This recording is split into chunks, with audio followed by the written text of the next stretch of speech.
So the University of Florida, Joe, it's been a rough couple of weeks for the University of Florida. They are starting to lose some big blue chip recruits.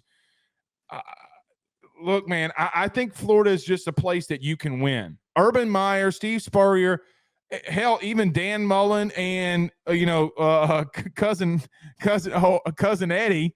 Okay, I'm not. I've heard, why is his name not cousin Eddie? The one that looks like a horse, the one that has the green teeth. He's at Central Michigan now.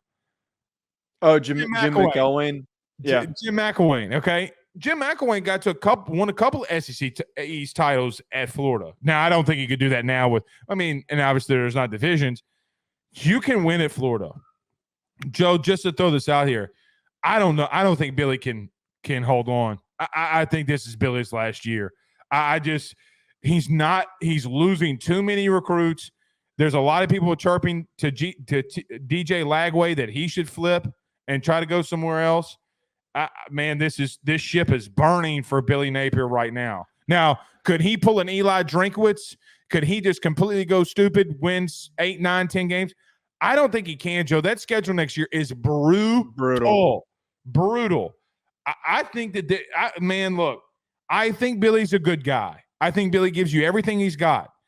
I just cannot see Florida and Billy Napier hanging on to one another. I think it's about to get bad in Gainesville, man. I really do. I think this is one of the few times that I'm like really down the middle, because I'm legitimately concerned with some of these flips that you're talking about, some of these guys that they've lost, and I'm sure that the Florida fans are gonna. I always love when kids decommit and they flip somewhere else. People come in the comments, well, this kid happened to have this happen, so he was never going to actually come to Florida. Like, that's always it's always hilarious, and Florida fans. Yeah, Florida is the number one team of doing that too, by the way. Dude, when Jaden Rashada last year was going to flip his commitment, and for a week I talked about it on this show, on the First Team, which is transfer portal show and stuff like that. They swore that was made up information, and then he ends up at Arizona State. It's concerning to me that in the portal that a lot of important players have hopped in the portal right now. Like Trevor Etienne, losing him, that's bad. There's no good way to spin. Massive loss. No good way to spin that. DJ Uman Mielen, I feel like that's kind of like I'm not the biggest fan of him as a player, but still he's one of your more talented defenders. For him to enter the portal is a little bit problematic. If he keeps DJ Lagway, though, I'm gonna be in wait and see mode, because DJ Lagway could have the argument of being the top quarterback in this class. Like, the kid is freaking talented. Put up stupid numbers. But should he go there? It doesn't make any sense. What sense does it make? Billy's system. We're not in the kid's head, though. We don't. But it doesn't fit Billy's system. You know what Billy's got to hit on? Graham Mertz is coming back, and then he takes another step into this offense, and that they really get things rolling. Because, Joe, I don't see it. They're not bringing in dudes from the portal. Okay, they're losing guys. They're losing too many dudes. All right, now we got a long way to go until next season starts. Joe, I don't see an out here. And you think DJ Lagway is going to go into Florida and start beating Georgia, LSU, Alabama, A&M, Texas, Oklahoma? They can't do that. Joe, they're on the tier. Can I tell you the truth? They're below Kentucky. They're below Missouri. Right now they are, yeah. Yeah, they definitely are. Be honest. Look, they're Arkansas. Joe, the last 3 years, really 4 years, they're Arkansas.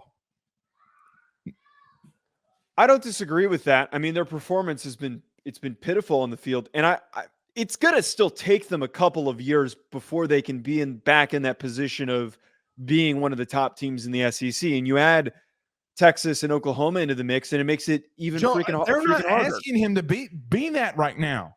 They're asking him to get to a bowl game. Like, let's. I get what you're trying to say, to be back on top of the SEC. They're not asking him to be there. They're asking him to say, hey, Blake and Joe are about to talk about the Alamo Bowl. Can you get us to the damn Alamo Bowl? Can you get us there? And that's a big difference in being an 8-9 win team, Joe, just to being bowl eligible. Like, it's so bad. Joe, he had Anthony Richardson, and this is when you knew it was bad. So you mean to tell me that everybody and their mama thought that kid was a top 5 pick, even though I didn't, but everybody thought that kid was a top 5 pick. With the traits that dude has, you shouldn't be going to a bowl game, right? Like, I mean, what are we talking about? And look, Graham Mertz, God bless his soul in the name of the Father and the Son and the Holy Ghost. Joe, where would they be without Graham Mertz? Yeah, I mean that steadiness. That steadiness did help them, and I've been one of the first to admit that I thought that Graham Mertz played a lot better than I expected he would. I will throw this out there. I mean, you just talked about Missouri. There are some capable, comparable things here with Missouri and Florida. You have a quarterback who showed some nice things, who took a big step forward the following year, who's got some traits. Brady Cook, we were ready to bench Brady Cook. I thought the kid stunk, and he took this huge step. No, you were. The Missouri fans booed y'all him. were. No. Missouri fans booed Brady Cook. They didn't like him either. They didn't like him either. He took a huge step forward, and suddenly, Missouri fans love him. But my point is that if, Graham Mertz could take this improving step forward, be one of the better starting quarterbacks in the SEC, you've got a brilliant young defensive mind in Armstrong, who's your defensive coordinator. He gets a better feel for the roster. You throw in some of these young pieces, but they got to do better in the portal, man. Like they got to bring in some guys this cycle that are in that upper half of the portal players in order to take that next step. But I don't think it's unrealistic for them to shock people next year. I think it's certainly capable, I would be but it's going to be really freaking hard. I'd be utterly shocked because that schedule is brutal. Joe, here's the truth. You ready? I know that they've gotten to some SEC championship games, but relatively, think about this. Florida has not been relevant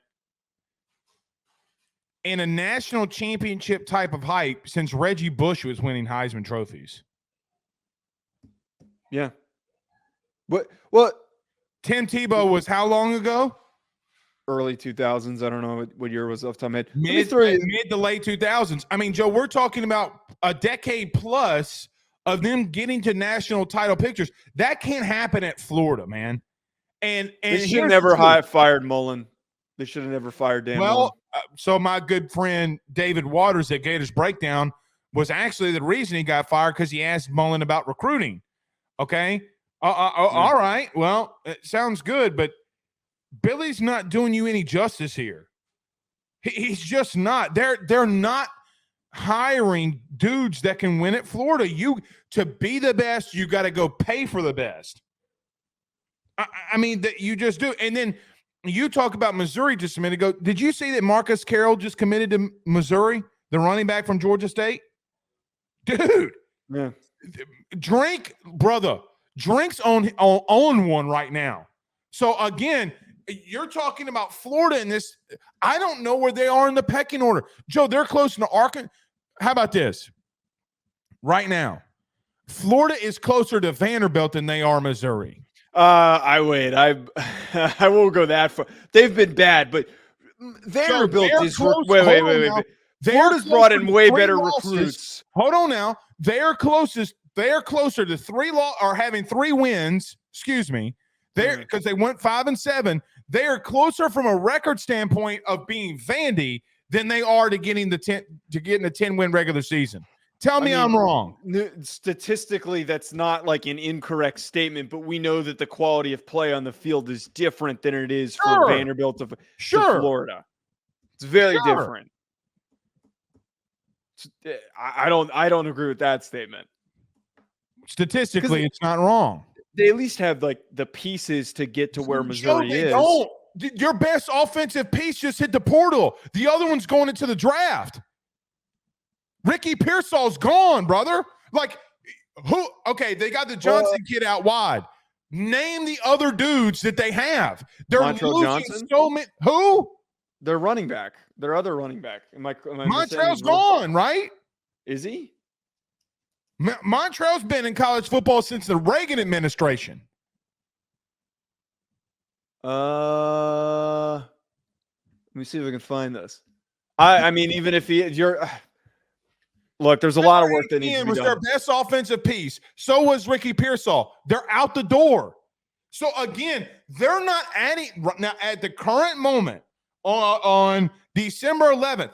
They don't have the dudes that can win because Joe, you're gonna have to beat the LSU. Wait, so to be fair though, and I've said this a lot with Hugh Freeze and the difficult circumstance that Hugh Freeze he was in a very difficult spot with this year, and Hugh Freeze has outperformed Billy Napier already in a season. I will concede that, but he was given a shit roster because Brian Harsin didn't recruit, and Dan Mullen, he had a lot of talent, he developed a lot of talent, but he did not recruit effectively enough. And so, admittedly, I'm giving Billy a little bit of an excuse here. He was put in a really difficult spot to deal with the roster that he currently has. It's going to still take them a couple of seasons. Last year's recruiting class was still pretty good despite them not getting Jaden Rashada. And I think that this year's class, if they don't lose any more kids, if none of those kids decide to flip, it's another positive step forward. But I'm telling you right now, they are flipping.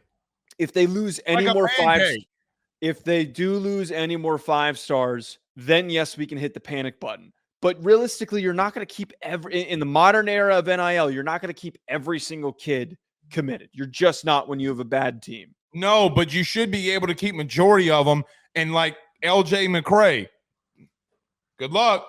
BetOnline remains your top spot for all of your live betting action and contests. NFL, college football, UFC, NHL are all in full swing. BetOnline is your number one source for wagering news, odds, trends, and predictions with both desktop and mobile access at any time. Head to BetOnline today and use promo code BELIEVE, that's BLEAV, for 50% off your first deposit. That is a 50% welcome bonus. BetOnline, where the game starts.